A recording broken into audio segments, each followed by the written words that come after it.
Tak omongi. Nek kowe pamer brana picis karo Semar, kuwi ora mempan. Nek kowe pamer derajat pangkat karo Semar, kuwi ora mempan.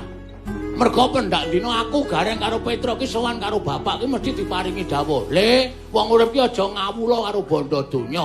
Wong urip ki aja ngawula karo derajat pangkat. Elinga.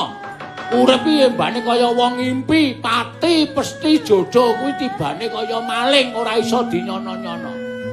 Ngono. Saiki entuk dhuwit miliaran, triliunan, sesuk modar sapa sing ngerti. Derajat pangkat ki mung sampiran bondo donya ki mung titipan ora tau digawa modar. Kowe tau weruh ana wong mati dirugi dhuwit tau. Heeh, kowe wae piye njajal ya sesuk. Penyakit. Ameng bondo donya kok dumukke Semar, mbok keke aku. Piye kuwi? Nesu ora positif iki piye kuwi?